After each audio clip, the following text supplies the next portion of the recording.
c'est rentrer dans les 30 turbulentes. 3 décennies où il va falloir apprendre à vivre, non pas dans des fluctuations, mais dans des ruptures. Et quand on est dans des périodes de rupture, il faut non pas s'adapter au fur et à mesure, mais il faut anticiper, il faut regarder devant, ce qu'on va essayer de faire.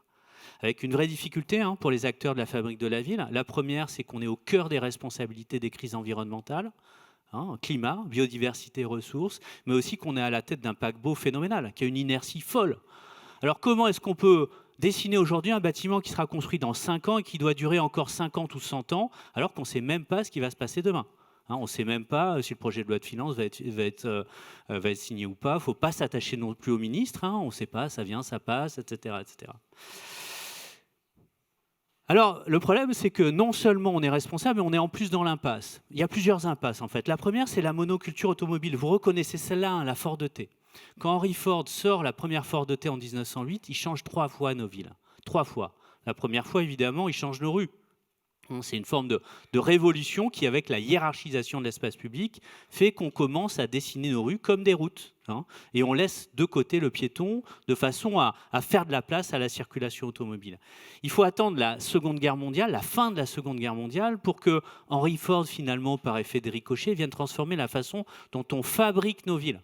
C'est le moment où une entreprise privée, le Wheaton Sons, décide de copier explicitement les méthodes de fabrication de la voiture pour faire des maisons. On va faire des maisons comme des bagnoles. Et donc, on standardise, c'est la maison sur catalogue. C'est l'invention du suburb où tout est là. Consommation d'espace agricole, dépendance automobile, monofonctionnalité. J'habite là, je vais chercher les autres services ailleurs. Mais aussi une forme d'homogénéité sociale. Les premières, les Wheaton, étaient réservées aux Blancs et aux anciens combattants. Aux anciens combattants, parce que déjà on était sur un mode de financement scalable, comme on dit dans la Startup Nation, puisqu'on a rejeté finalement la responsabilité de l'investissement sur l'occupant. Les anciens combattants américains bénéficiaient de garanties d'emprunt par l'État fédéral. Alors, ironie de l'histoire, 2007, avec la crise des subprimes, la crise du surendettement des ménages américains pour l'acquisition de la résidence principale, les Wheaton Sons s'effondrent. Deuxième transformation, donc la fabrique de la ville, et puis une troisième transformation, de la géographie de nos territoires, et c'est la deuxième des impasses, l'étalement urbain. Aujourd'hui, l'étalement urbain, c'est 20 à 30 000 hectares de sol qui sont consommés tous les ans pour faire la ville, ou c'est 5 stades de foot, mais toutes les heures à ce moment-là, chacun son unité. Ça a des effets évidemment sur nos capacités de production alimentaire, sur les milieux naturels, et évidemment, ça génère des mobilités, ce qui nous amène à la dernière des impasses, l'impasse climatique. Aujourd'hui, quand on prend le budget carbone des ménages, en fait, on s'aperçoit qu'on en a près de la moitié qui est associé à l'acte de construire, qui est associé au fonctionnement de nos bâtiments ou qui est associé aux mobilités du quotidien qui sont aussi dictées par la fabrique de la ville. Ça veut dire, une fois de plus, qu'en termes de responsabilité de la crise climatique, la ville et sa fabrique est au cœur. Mais la ville, elle est aussi en première ligne, recul du trait de côte, inondations, canicules, avec une vraie difficulté pour nous, c'est qu'on sait gérer les risques urbains. On le voit, y compris aujourd'hui, quand il y a des événements, mais on n'a pas compris, on n'a pas appréhendé combien le bouleversement climatique changeait la donne.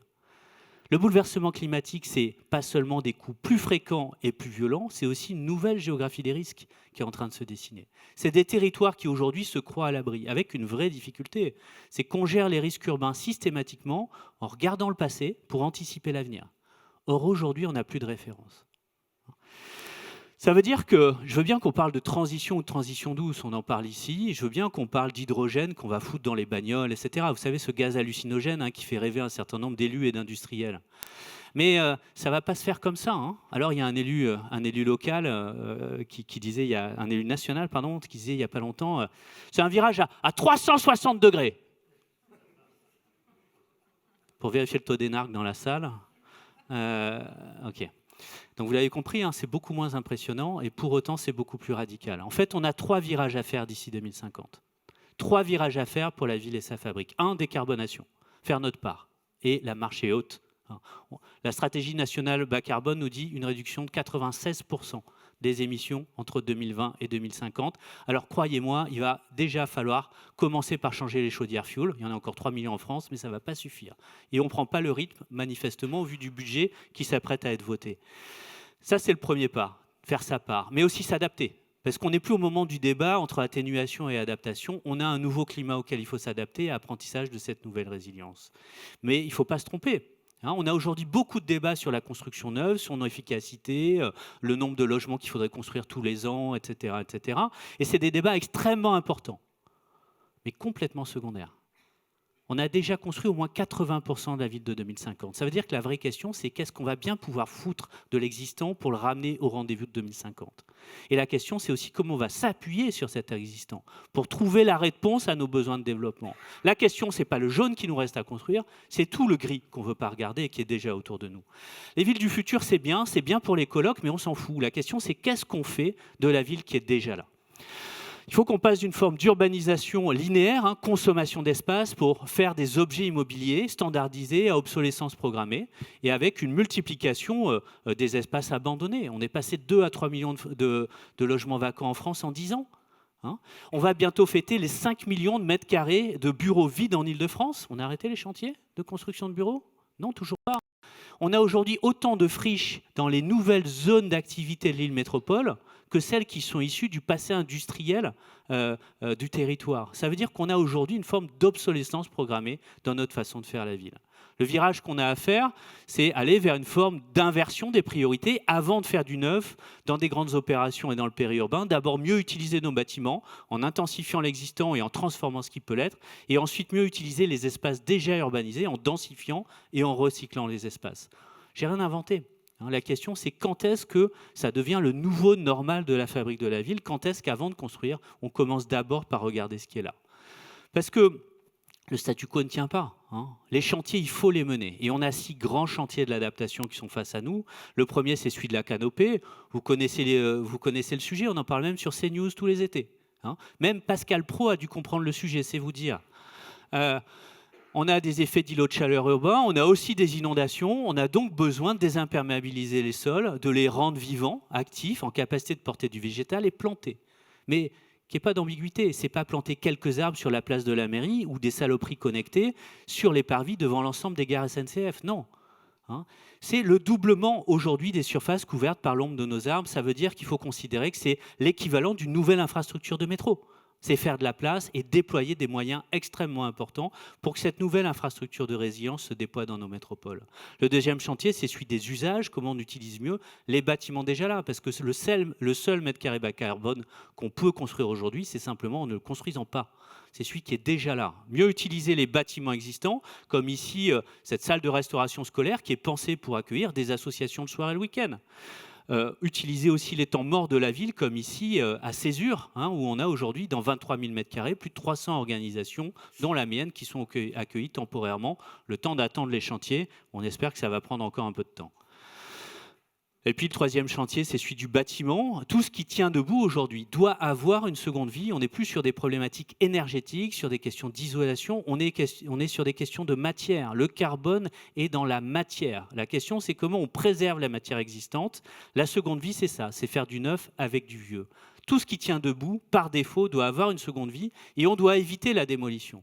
Et quand on construit du neuf, on doit construire pour aujourd'hui, pour demain, mais aussi pour après-demain, à l'image de ce bâtiment qui est construit dès aujourd'hui pour des usages de bureaux, mais qui demain sera s'adapter simplement, facilement et pas cher à des usages de logement.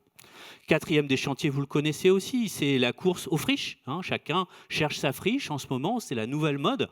Moi, quand j'ai monté ma boîte en 2015, c'était un marché de niche et on me demandait si j'allais pouvoir avoir assez de boulot quand même. Mais aujourd'hui, tout le monde aspire à ça et tant mieux, y compris dans des zones commerciales. Comment est-ce qu'on regarde le tissu urbain existant comme étant le secteur de développement de demain, finalement le nouveau champ dans lequel on va pouvoir développer la ville. Et puis, le cinquième des chantiers, c'est celui du foncier, avec des ruptures aujourd'hui, et pas que dans des mairies de gauche, partout sur le territoire en France, des ruptures sur la question de la propriété, parce que pour arriver à maintenir un certain nombre d'usages essentiels, du logement abordable, du commerce, du fer, de la production, de l'agriculture de proximité, on a des ruptures sur les modes de portage foncier avec des acteurs d'intérêt général qui restent propriétaires du sol quand des acteurs privés viennent construire de l'activité économique, mais pourquoi pas aussi du logement, à l'image des offices fonciers solidaires. Et puis le dernier des chantiers, c'est celui du territoire, où aujourd'hui on a un certain nombre de plans d'aménagement, des documents prospectifs qui sont finalement des modes d'organisation de la croissance, où on se choisit un futur et on se fait rêver avec des belles perspectives du scénario volontariste qu'on va retrouver dans les schémas de cohérence territoriale, les PLU, etc. etc. Mais on n'est plus au moment où on peut choisir un futur.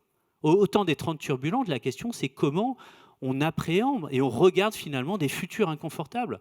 Comment on regarde les nouveaux risques, mais aussi nos dépendances, et notamment la dépendance automobile, la dépendance personnelle, mais aussi dépendance de nombre de territoires à la mobilité automobile. Commencer par penser nos fragilités. Mais finalement, il reste un chantier. C'est le chantier des chantiers. C'est celui de la redirection. Parce que mon sujet, ce n'est pas la redirection des territoires ou des villes. C'est la redirection des organisations qui font la ville. Et aujourd'hui, je vais reprendre les termes d'un collègue, Emmanuel Bonnet, aujourd'hui, toutes nos organisations sont des stations sport d'hiver de moyenne montagne. On a tous notre neige, vous savez, cette neige qu'on croyait éternelle. Et on est en train de s'apercevoir que finalement, ce n'est pas si durable que ça. Alors pour certains, c'est vraiment la neige. Pour d'autres, c'est la vue sur mer. Mais pour d'autres, c'est le foncier agricole qu'on pensait pouvoir consommer sans se poser de questions. Pour d'autres, c'est le béton armé qu'on pensait pouvoir couler sans se poser de questions. Pour certains, c'est les taux d'intérêt bas, etc., etc. La vraie question, c'est où est la neige chez vous? Où est la neige chez vous? Parce qu'aujourd'hui, on est tous confrontés à la même question. Est-ce qu'on rachète une paire de canons à neige ou est-ce qu'on commence à penser à la suite? Et c'est ça la redirection, c'est commencer à regarder les futurs inconfortables, les futurs, toujours au pluriel, inconfortables parce que c'est des futurs de rupture, pour sortir finalement de boucles de suroptimisation, pour commencer à inventer la robustesse de nos organisations. Comment est-ce qu'aujourd'hui, on vient bouger le curseur de façon à acquérir une capacité à encaisser les crises? Pas celle qu'on va prévoir, non, celle qu'on ne peut pas prévoir. Comment est-ce qu'on arrive à mettre finalement une forme de sous-optimalité qui va nous permettre de nous adapter aux évolutions de notre contexte? Comment aussi on prend part aussi chantier de l'adaptation? Comment en tant que faiseur de ville, à la fois on fait notre job, mais on profite aussi de ces opportunités parce que ces chantiers, il faut bel et bien les mener. Et c'est des chantiers du complexe. Ce n'est pas la ville facile, c'est la ville compliquée. Ça veut dire que c'est des chantiers intéressants. Parce que la redirection, ce n'est pas un exercice simple. Alors maintenant, aujourd'hui, mon job, c'est plutôt de rentrer dans les organisations pour faire prendre des virages stratégiques. Donc vous savez, je fais comme tout le monde, je fais des séminaires de managers, de COMEX, de CODIR, etc., etc. On fait des grandes rencontres et on fait des plans d'action. Vous avez fait des plans d'action. Mais il y a une partie significative du PIB de la France qui est associée à la production des plans d'action. On produit énormément de plans d'action. PIB, alors c'est la dépense en post-it ou en paiement de consultants. J'en fais partie, c'est important.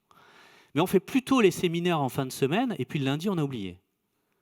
Parce qu'on passe beaucoup de temps à se dire les nouveaux modes d'action qu'on aimerait adopter ou ce qu'on aimerait adapter dans nos façons de faire. Mais on oublie un élément.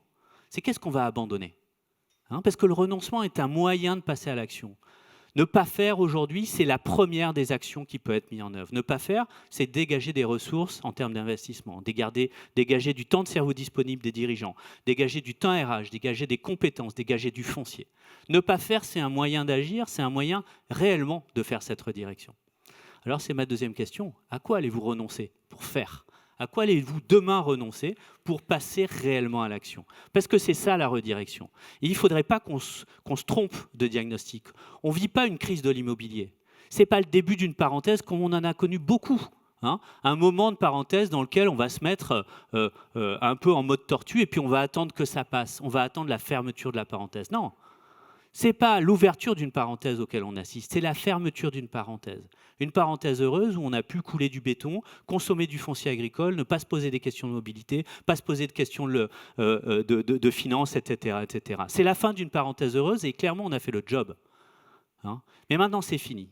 Et il ne faut pas gâcher cette crise, il faut que ce soit le moment d'une accélération des transformations de nos pratiques. Merci à vous.